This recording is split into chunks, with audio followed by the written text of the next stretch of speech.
Hello friends, welcome to my YouTube channel series mini blog. ఈరోజు మన topic వచ్చేసి degree BCom third year 5th semester.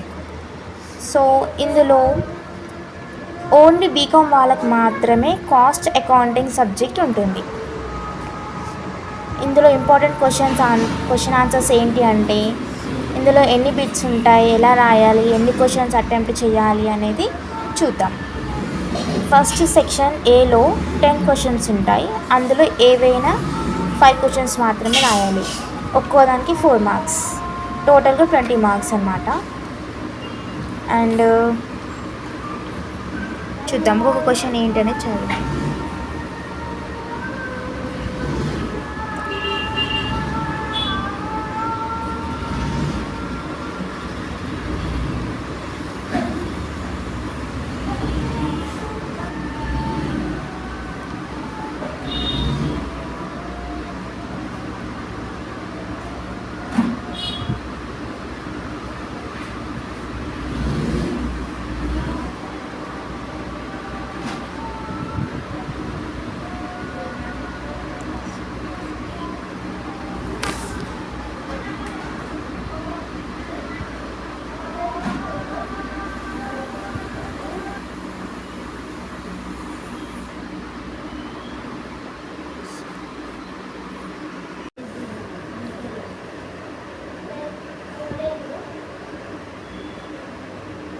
టోటల్గా అయితే first సెక్షన్లో 10 క్వశ్చన్స్ ఉంటాయి.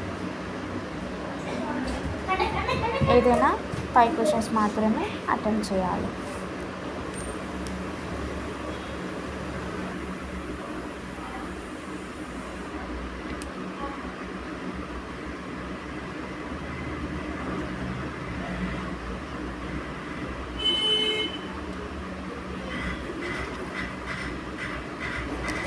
అండ్ నెక్స్ట్ వచ్చేసి సెక్షన్ బి. అందులో టోటల్గా ఎన్ని ఉంటాయంటే మొత్తం 1 2 3 4 5 క్వశ్చన్స్ ఉంటాయి. అందులో ఏ బి అని ఆప్షన్స్ ఉంటాయి. అందులో ఏదైనా ఒక టైప్ ఏ లేదా బి రాయాలి ఒక బిట్లో వచ్చేసి.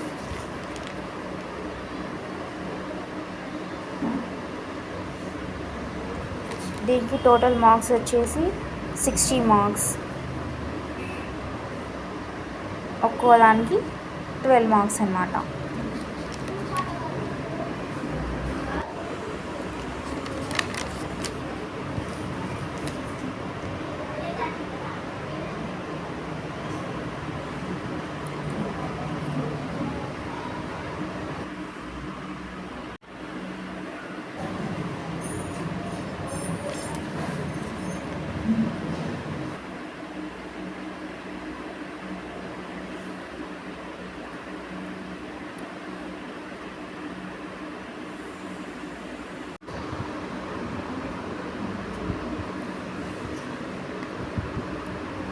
And last section C. ఇందులో 4 క్వశ్చన్స్ ఉంటాయా? దీంట్లో అయితే టోటల్గా 2 మార్క్స్ ఉంటాయి. సారీ 2 క్వశ్చన్స్ ఉంటాయి. అందులో ఏదైనా ఒక క్వశ్చన్ మాత్రమే అటెంప్ట్ చేయాలి. దీనికి 20 మార్క్స్ క్వశ్చన్ అన్నమాట. ఒక్కదానికి 20 మార్క్స్. అందులో ఏదైనా ఒకటి, రెండిట్లలో ఏదైనా ఒక క్వశ్చన్ మాత్రమే అటెంప్ట్ చేయాలి. ఎస్ఏ క్వశ్చన్ అన్నమాట అది. సో టోటల్ మార్క్స్ వచ్చేసి 100 మార్క్స్. 100కి 40 మార్క్స్ వస్తే, మినిమం 40 మార్క్స్ వస్తే పాస్ అయిపోయినట్టు. సో కొంచెం ప్రిపేర్ అయ్యి ఎగ్జామ్ రాస్తే పాస్ మార్క్స్ వస్తాయి అన్నమాట. సో ఇదన్నమాట.